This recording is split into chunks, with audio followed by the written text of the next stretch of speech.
March 23 அதாவது நேற்று நம்ம லிட்டில் பாஸ்லேருந்து ஒரு அவேர்னஸ் ப்ரோக்ராம் வந்து ரெடி பண்ணியிருந்தோம். ஸ்கூல் ஸ்டூடெண்ட்ஸ்க்காக ஒரு டியூஷன் சென்டரில் கேட்டிருந்தோம். அவங்களும் நம்மளுக்கு பர்மிஷன் கொடுத்துருந்தாங்க. ஸோ வந்துட்டு நம்ம வந்து ஸ்ட்ரீட் டாக்ஸ் பற்றின அவேர்னஸ், ஸ்ட்ரீட் கேட்ஸ் பற்றின அவேர்னஸ்னு நிறைய நம்ம அவேர்னஸ் கொடுத்தோம். ஸோ வந்துட்டு பசங்க வந்து ரொம்பவே நல்லா இன்ட்ராக்டிவாக இருந்தாங்க.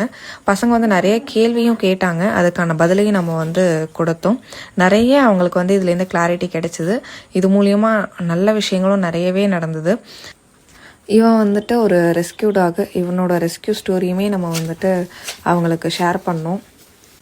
அதுக்கப்புறம் நம்மளோட காண்டாக்ட்டுமே அவங்களுக்கு கொடுத்துட்டு வந்திருக்கோம். பசங்களாம் ரொம்ப இன்ட்ரெஸ்டடாகவே காண்டாக்ட்ஸ்லாம் எடுத்துக்கிட்டாங்க. எந்த ப்ராப்ளமாக இருந்தாலும் நம்மளை காண்டாக்ட் பண்ண சொல்லியிருக்கோம். நாங்கள் எடுத்திருக்கிற இந்த முயற்சி வந்துட்டு கண்டிப்பாகவே வந்துட்டு நல்ல ஒரு பலனளிக்கும் அப்படின்னு நாங்கள் எதிர்பார்க்குறோம். நன்றி.